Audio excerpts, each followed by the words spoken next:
Chapter 19. Night Wielder spun on me immediately. I turned the UV light to the side, my head down as if I were studying the device and trying to figure out how it worked. I wanted it to seem like I'd shined the light on him by happenstance while fiddling with it. I didn't look at Night Wielder. I couldn't look at Night Wielder. I didn't know if the light had worked on him, but if it had, and he so much as suspected I'd seen, I'd die. I might die anyway. It was painful not to know what effect the light had produced, but the device was recording. I turned away from Night Wielder, and with one hand I tapped some buttons on the device, as if trying to make it work. With the other, fingers trembling nervously, I slid out the data chip and hid it in the palm of my hand. Night Wielder was still watching me. I could feel his eyes as if they were drilling holes into my back. The room seemed to grow darker, shadows lengthening. To the side, Diamond continued chatting about the features of the device he was demonstrating. Nobody seemed to have noticed that I'd drawn Night Wielder's attention. I pretended not to notice either, though my heart was pounding even harder in my chest. I fiddled with the machine some more, then held it up as if I'd finally figured out how it worked. I stepped forward and pressed my thumb on the wall, then stepped back to try to see the thumbprint show up in the UV light. Night Wielder hadn't moved. He was considering what to do. Killing me would protect him if I'd noticed what the UV light did. He could do it. He could claim that I'd impinged on his personal space, or looked at him wrong. Sparks, he didn't even need to give an excuse. He could do what he wanted. However, that could be dangerous for him. When an epic killed erratically or unexpectedly, people always wondered if it was an attempt to hide their weakness. His minions had seen me holding a UV scanner. They might make the connection. And so, to be safe, he'd probably have to kill Diamond and the enforcement soldiers as well. Probably his own assistants, too. I was sweating now.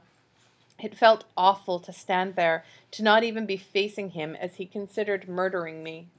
I wanted to spin, look him in the eyes, and spit at him as he killed me. Steady, I told myself. Keeping the defiance from my face, I looked over and pretended to notice, for the first time, that Night Wielder was staring at me. He stood as he had earlier, hands behind his back, black suit and thin black necktie making him look all lines. Motionless gaze, translucent skin.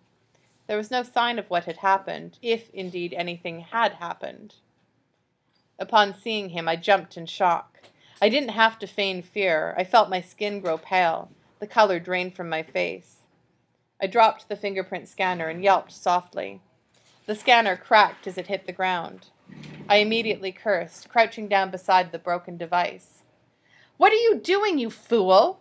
Diamond bustled over to me. He didn't seem very worried about the scanner, more about my offending Night Wielder somehow. "I'm so sorry, Great One. He's a bumbling idiot, but he's the best I've been able to find. Diamond hushed as the shadows nearby lengthened, then swirled upon themselves, becoming thick black cords. He stumbled away, and I jumped to my feet. The darkness didn't strike at me, however, but scooped up the fallen fingerprint scanner.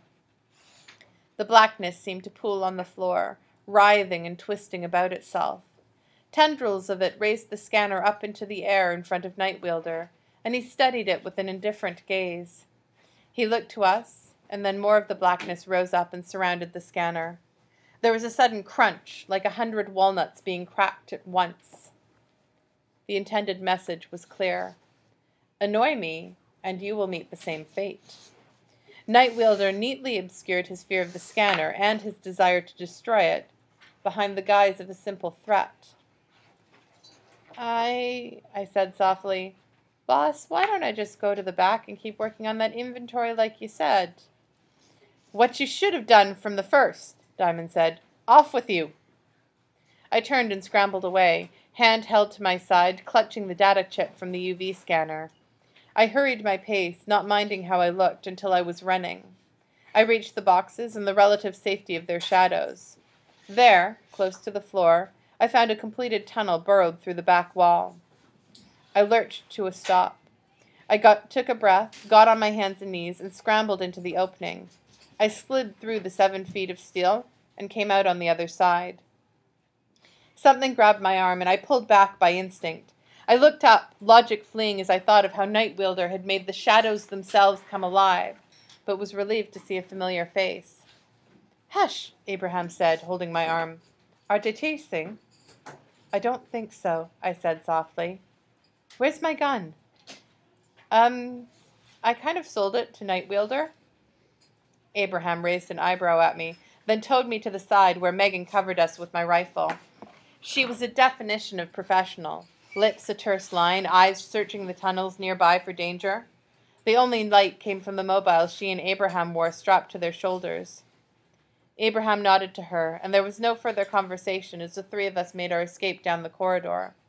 At the next intersection of the catacombs, Megan tossed my rifle to Abraham, ignoring that I'd put my hand out for it, and unholstered one of her handguns. She nodded to him, then took point, hurrying ahead down the steel tunnel. We continued that way for a while. No talk for a time. I'd been hopelessly lost before, but now I was turned around so much I barely knew which direction was up. "Okay," Abraham finally said, holding up a hand to wave Megan back.